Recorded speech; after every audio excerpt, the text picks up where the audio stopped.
In this world of technology, things are ever changing, rearranging. You need someone to help you out. I know someone who can. Come and take a journey with me as we go through the land of technology. You'll never be alone. You'll be with Paul Amadeus Lane in the Tech Zone.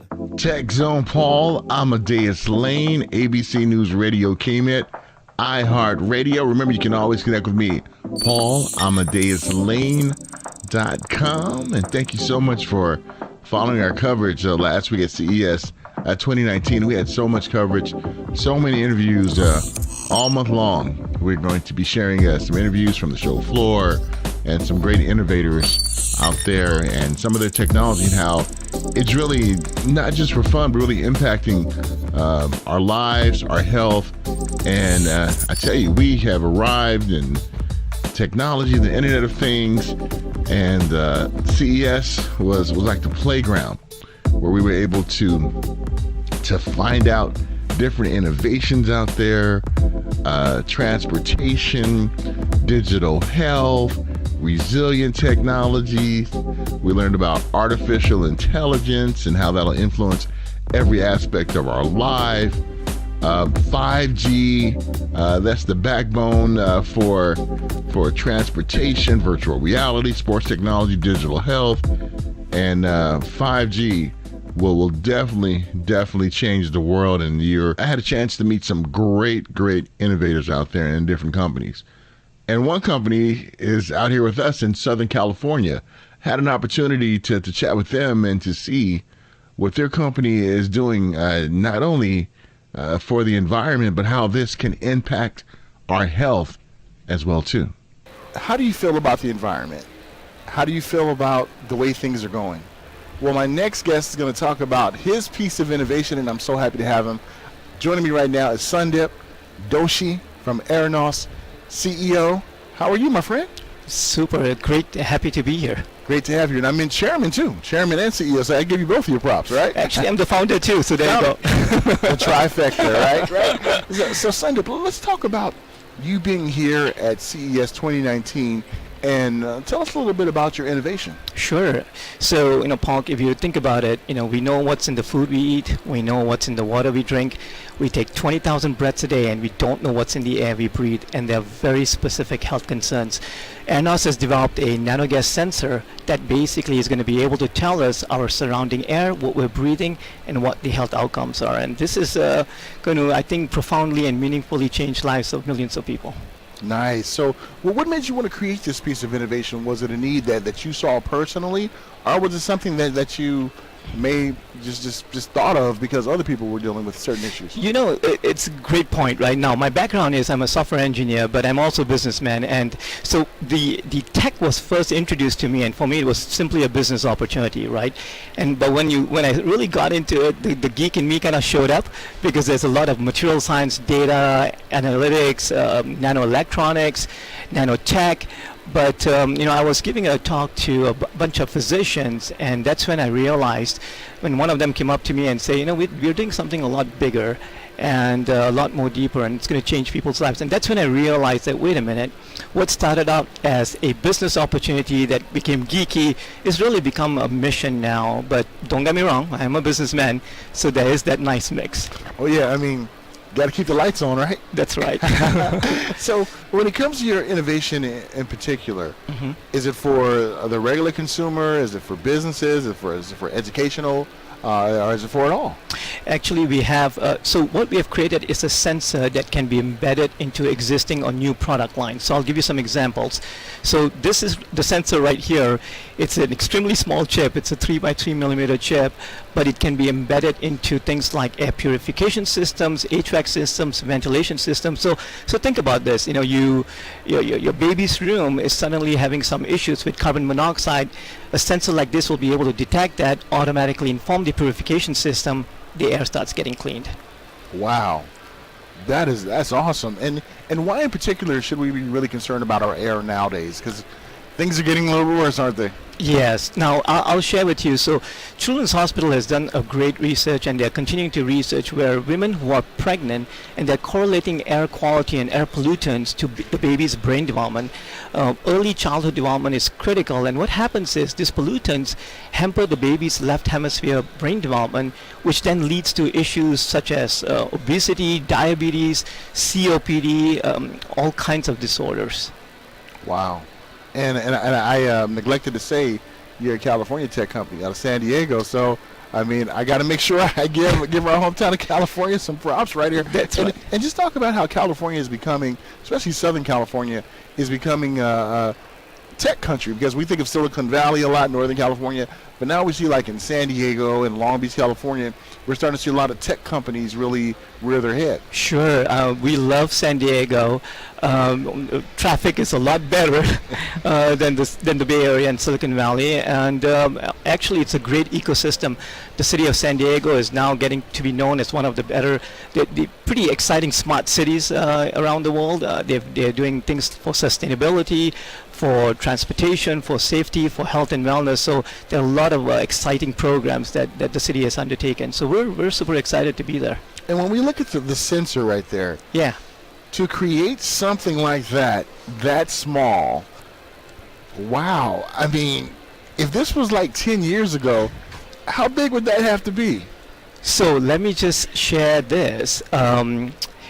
The EPA station today, or a lot of the stations that are monitoring your traditional gas sensors today, are 1,000 times bigger than this.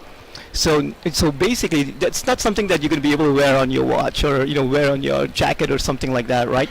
This takes it to a whole new level. Now you have personal surrounding air that you can monitor. And you know what? The best part is, it's not like people will say like, oh, this is going to be great in cities like Beijing and LA where there's a lot of air pollution. Really, if you can see the air is bad, you don't need a sensor. It's all about in a room where you're breathing the air and you don't really know what it is.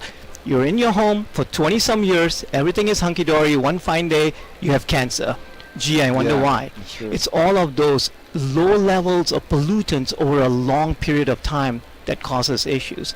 And so we're super jazzed about this. Wow. So, and this really helps out a solution too, where, we see a lot of regulations when it comes with the EPA and everything have kind of been done away with, but this helps us to empower ourselves to make sure that we're policing our own air condition, our own air quality. Is that correct? Absolutely. Now, citizens get to take action. Like, if you think about underserved communities right now, and what happens is, they're by freeways where the pollutants are the worst, and no one is really doing something about it. This allows consumers to say, hey, that industry, it's polluting and it's in my backyard, and you folks at the city need to do something about it. This allows that information to get out there. I love it. Now, is your company doing any other innovation but besides this, or any other products? So what happens is, this particular product, one of the exciting things is it detects gases. Our breath is a biomarker of our health. And so one of our companies, it's called Aerbatic. They are developing a product that's going to be able to detect blood sugar levels for those that are diabetic. Wow. So if the blood sugar level drops or it goes up, it kind of alerts them. Super great stuff. So that means we don't have to stick ourselves anymore? Well, no, you do have to stick yourself, okay. but you at least know when to do it, right? If the blood sugar level drops, that's when you do it. Today, they use alert dogs for that, and they're very, very expensive. They cost anywhere from $40,000 to $70,000. So this takes it to a whole new level, especially for kids. Just having to, prick their fingers every now and then without knowing you need to.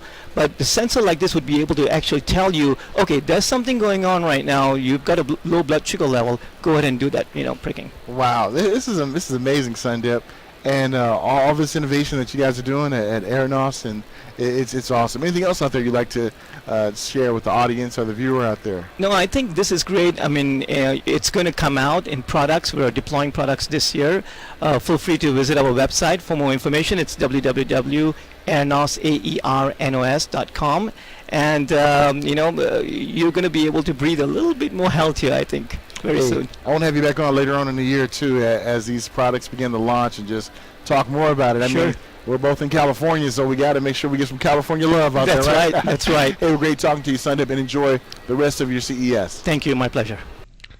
Boy, Sundip really just educated us when it comes to the environment, how that environment can impact our health, and really, really food for thought. See, these are some things that we really need to follow when it comes to technology. How does it help us to live a more healthier life? Because all of us want to be healthy. All of us want to live as long as we can, without any complications. And it's great to see companies out there helping meet that challenge and bridge that gap when it comes to detection and just everything that has to do with the environment. And the environment can impact our life. I'll tell you a quick story and a sad story. A friend of mine who I know, her daughter passed away. I forget what illness she had, but back when I was growing up in Long Beach, you remember the malathion sprays? Now, some of you remember that they were spraying for fruit flies. And I remember they would always say, hey, don't go outside, don't do all these things, because, they're going to be spraying malathion for fruit flies. And we had to bring the dogs inside and everything. And what happened was, over years, certain ones in my age group died of either cancer or stomach problems, and there was really no proof that the malathion that they were spraying caused this, but a few around that area were affected by that, to the point that a lot of people were thinking, hey, was this because of what happened when they were spraying malathion back in the days? And imagine if we had the sensors and that Sundip was talking about.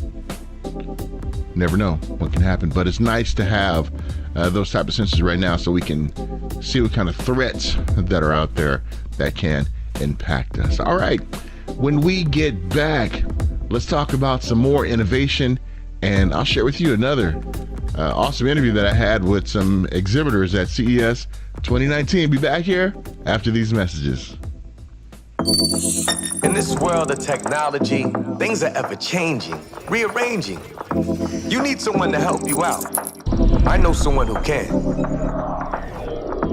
Come and take a journey with me as we go through the land of technology. You'll never be alone. You'll be with Paul Amadeus Lane in the tech zone.